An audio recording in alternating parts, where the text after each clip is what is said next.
নমস্কাৰ, মোৰ চেনেলটোলৈ আপোনালোকক পুনৰবাৰ স্বাগতম জনাইছোঁ। মই আজি আপোনালোকৰ বাবে সকলোৱে খাই ভাল পোৱা সকলোৰে মন পচন্দৰ জেলেপীৰ ৰেচিপি লৈ আহিছোঁ। পূজাৰ বতৰ যিহেতুকে আপোনালোকে এইদৰে জেলেপী বনাই ঘৰত খাব পাৰে। গতিকে মই আজি আপোনালোকৰ বাবে জেলেপীৰ এটা অতি সহজ ৰেচিপি লৈ আহিছোঁ। আশা কৰোঁ আপোনালোকে ভিডিঅ'টো চাই ভাল পাব আৰু এই ৰেচিপিটো এবাৰ নিশ্চয় ট্ৰাই কৰিব। গতিকে আহক আজিৰ ৰেচিপিটো আৰম্ভ কৰোঁ।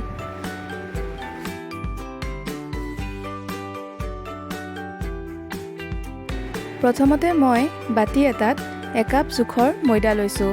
আপোনালোকৰ ঘৰত যদি এনে জোখৰ কাপ নাই তেতিয়াহ'লে চাহ খোৱা কাপৰ জোখাৰেও ব্যৱহাৰ কৰিব পাৰে। আৰু মই দিছোঁ এই কাপটোৰ জোখাৰে 4 ভাগৰ 1 ভাগ দৈ। আপোনালোকে যদি চাহ খোৱা কাপৰ 4 কাপ ময়দা ব্যৱহাৰ কৰে তেতিয়াহ'লে 1 কাপ দৈ ব্যৱহাৰ কৰিলেই হ'ব।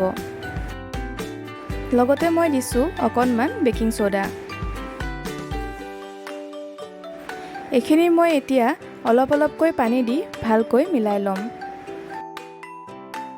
পানী আপোনালোকে এবাৰতে সৰহকৈ দি নিদিব। পানী অলপ অলপকৈ দিহে ঘোলটো বনাব। পানী বহুত বেছিকৈ নিদিব। যদি ঘোলটো বেছি পাতল হৈ যায় তেতিয়াহ'লে ই তেলত গৈ শ্বেপ নল'ব।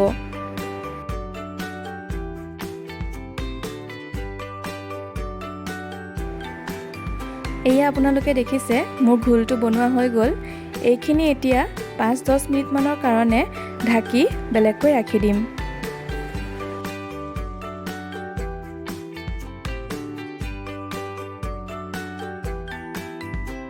এতিয়া মই এখন চচপেনত 1 কাপ চেনি দিছোঁ। চেনি আপোনালোকে যিমান লয় তাতকৈ আধা পানী ব্যৱহাৰ কৰিব। এতিয়া এইখিনি মই ভালকৈ উতলিবলৈ দিম। চেনিখিনি ভালকৈ উতলিলে অলপমান আঙুলিত লগাই চাব, আঠা আঠা ভাৱটো আহিলেই আমাৰ চেনি পানীখিনি হৈ যাব। এইখিনি বেছি ডাঠকৈ উতলাই নেপেলাব। এতিয়া ইয়াত মই অকণমান ফুড কালাৰ ব্যৱহাৰ কৰিছোঁ। ফুড কালাৰ ব্যৱহাৰটো অপচনেল হয়, আপোনালোকৰ তাত যদি নাথাকে ব্যৱহাৰ নকৰিলেও কোনো কথা নাই। এইখিনি এতিয়া বেলেগকৈ মই ৰাখি দিম। এয়া মোৰ বেটাৰখিনি ৰাখি থোৱা 10 মিনিটমান হৈ গ'ল। দেখিছে বেটাৰখিনি কিমান ধুনীয়া হৈ গ'ল। ঘোলটো বেছি পাতল বা ডাঠ হোৱা নাই, একে জোখত হৈ আছে। আপোনালোকেও এইদৰেই বনাব। এইখিনি মই এতিয়া পাইপিং বেগ এটাত ভৰাই ল'ম।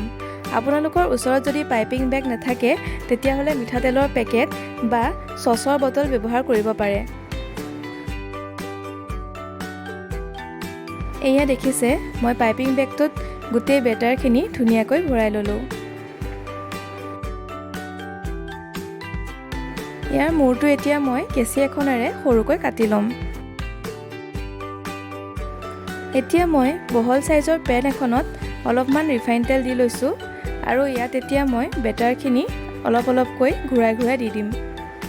আপোনালোকে বেছি গৰম তেল ব্যৱহাৰ নকৰিব, নহ'লে জেলেপীখিনিয়ে শ্বেপ নল'ব। এনেকৈ আপোনালোকে ঘূৰাই ঘূৰাই জেলেপীৰ শ্বেপ এটা দি দিব। এইটো প্ৰেক্টিছৰ ওপৰত কথা, আপোনালোকে যিমান প্ৰেক্টিছ কৰিব সিমান ভালকৈ এই শ্বেপটো বনিব। এইখিনি এতিয়া মই ধুনীয়াকৈ ফ্ৰাই কৰি ল'ম।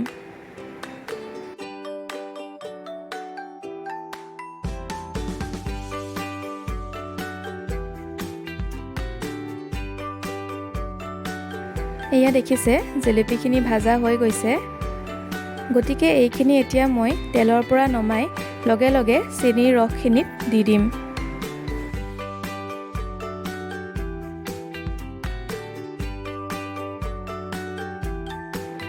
এইদৰে আপোনালোকে চেনিৰ ৰসখিনিত ডুবাই 1-2 ছেকেণ্ডমানৰ কাৰণে ৰাখি আকৌ উলিয়াই আনিব। বেছি সময় ৰাখিলে জেলেপীখিনি সেমেকি যাব পাৰে।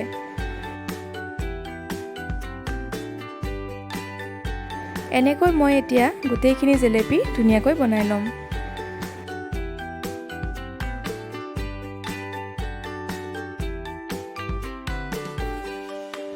এয়া মোৰ জেলেপী ৰেডি হৈ গ'ল। আপোনালোকে দেখিছে জেলেপীখিনি কিমান ধুনীয়া হৈছে। এইখিনি খাবলৈও বহুতেই সোৱাদ হৈছে। পূজাৰ বতৰ যিহেতুকে আপোনালোকে এইদৰে জেলেপী বনাই এবাৰ খাই চাব। এয়া দেখিছে আপোনালোকে জেলেপীৰ শ্বেপখিনিও কিমান ধুনীয়া হৈছে।